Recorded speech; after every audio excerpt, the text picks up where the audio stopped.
Even with deep discounts and flashy updates, some European cars are struggling to sell units. Despite Europe's long history of stylish, well-engineered vehicles, not every model hits the mark. According to the latest Consumer Reports, these 10 cars have been practically abandoned by buyers, and you should consider dumping them too. Buckle up as we count down the most avoided, overlooked, and underperforming European cars that nobody's driving this year, so you can avoid them too. Number 10, Fiat Tipo. Starting off strong with the Fiat Tipo, the car that tries hard to be sensible but falls flat in almost every category. Fiat pitched the Tipo as a practical, affordable family sedan.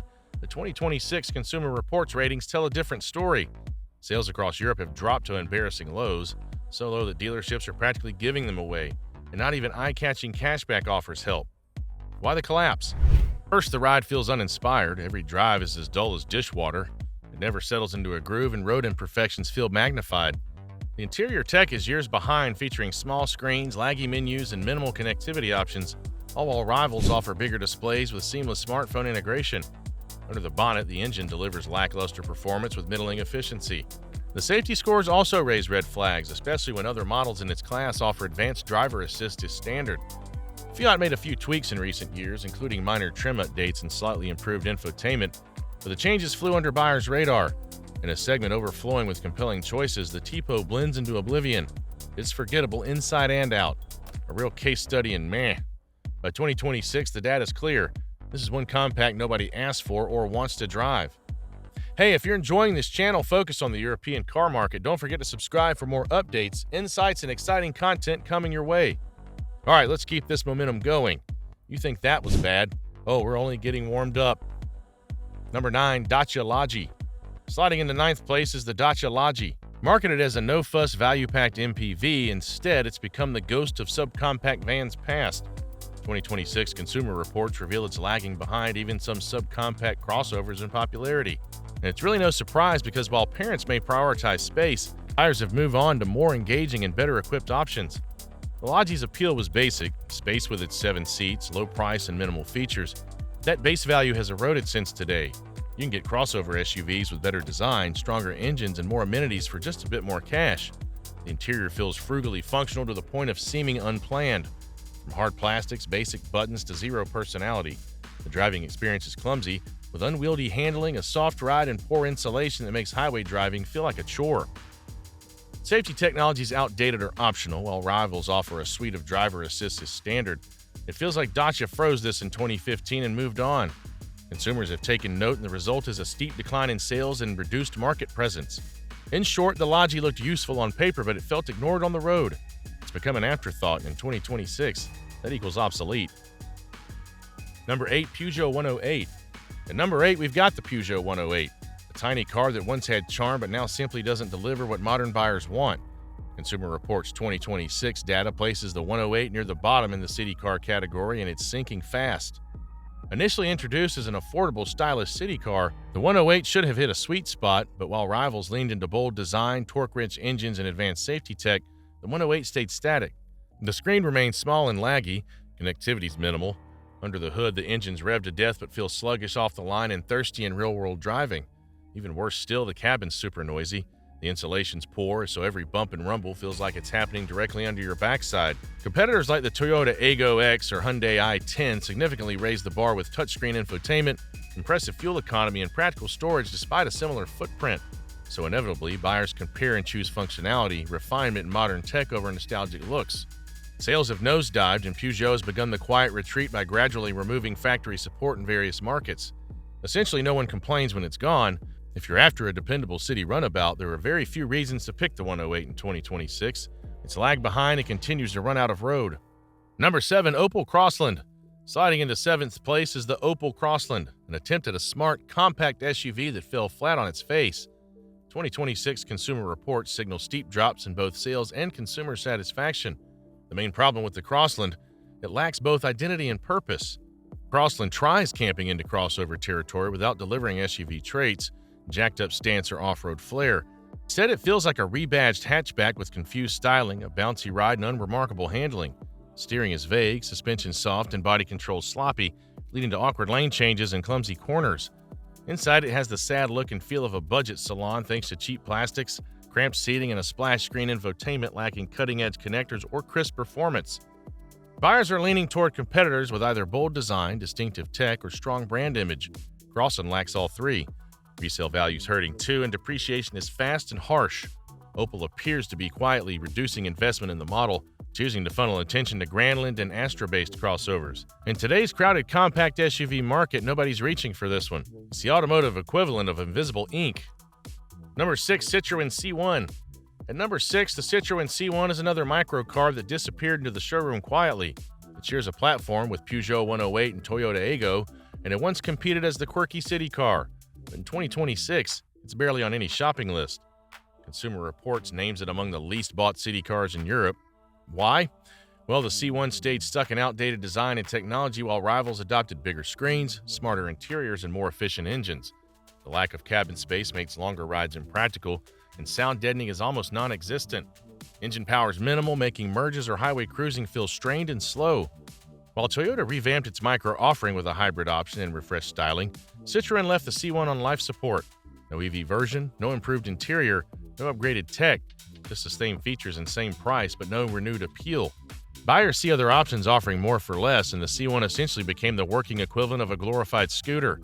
That lack of relevance explains both its declining support and disappearance in many markets.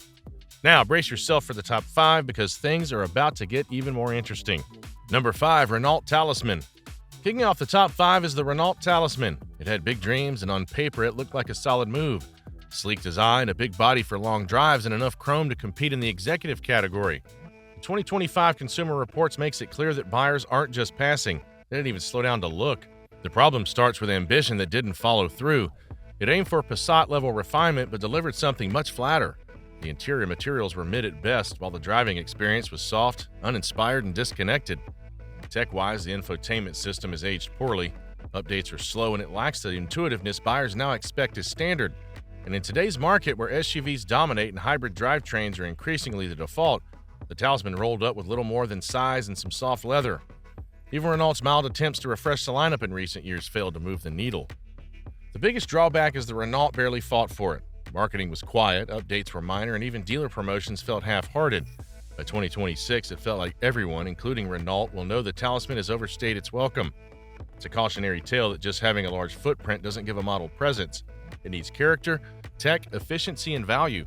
This car had none of that in strong doses. Buyers moved on, and now it's just taking up space on lots that need fresh inventory. It came with confidence, but left with a whimper. Number 4, DS3 Crossback. If the DS3 Crossback had a slogan, it would be almost but not quite. DS Automobiles pitched itself as the premium French answer to BMW and Audi, but with the DS3 Crossback, they just didn't stick the landing. It looks sharp from the outside, no question. The styling is edgy and distinct enough to turn a few heads. Walk past the paint into the driver's seat and things start to fall apart, fast. Consumer Reports data reveals that owners were underwhelmed.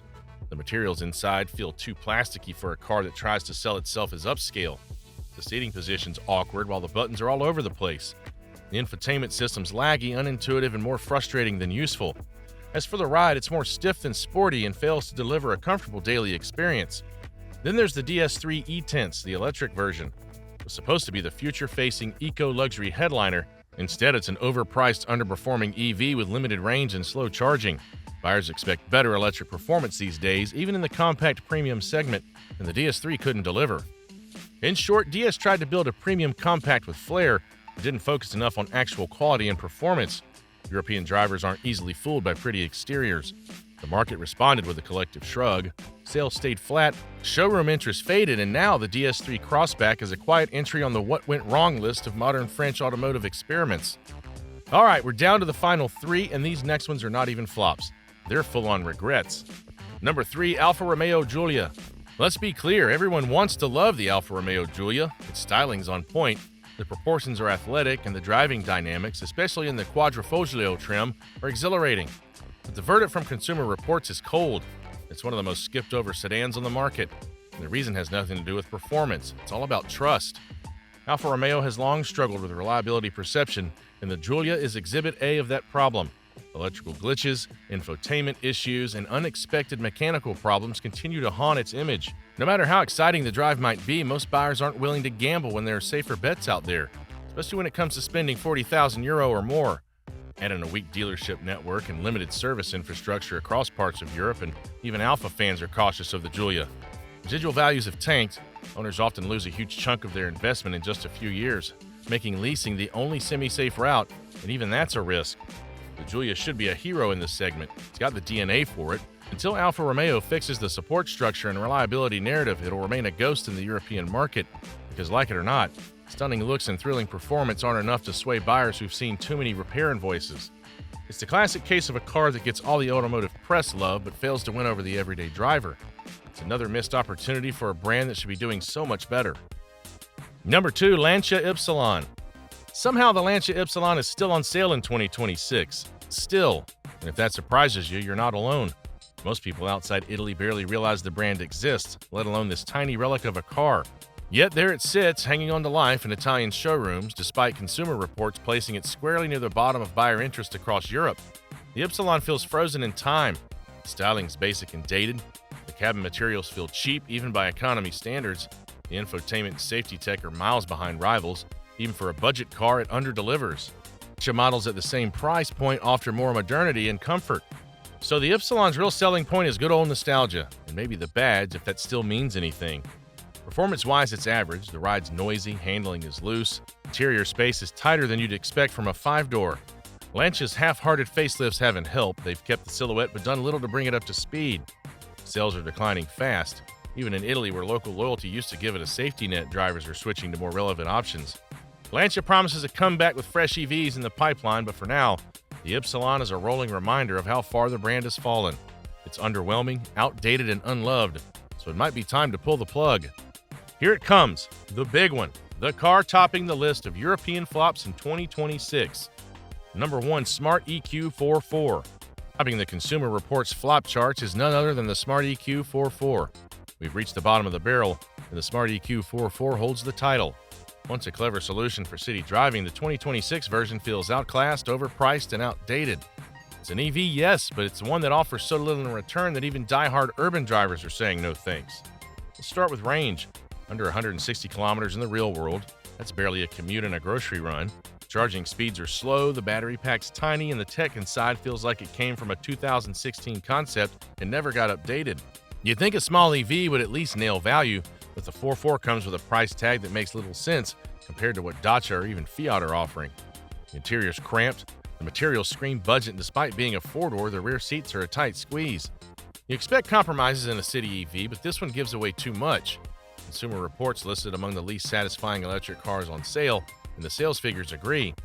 In the classic case of a car that failed to evolve in a rapidly growing EV market, the Smart EQ 4.4 didn't just lag behind, it stalled. Buyers today want range, features, and value. This car doesn't deliver any of them. If you see one on the road in 2026, it's probably a leftover from an old fleet deal. The future moved on while the Smart EQ 4.4 stayed stuck in reverse. Which of these cars can't you believe made this list? Let us know in the comments, and thanks for watching. To enjoy more exciting videos, click play on the video on your screen, and don't forget to like, subscribe, and hit that bell so you get notified when a new video drops.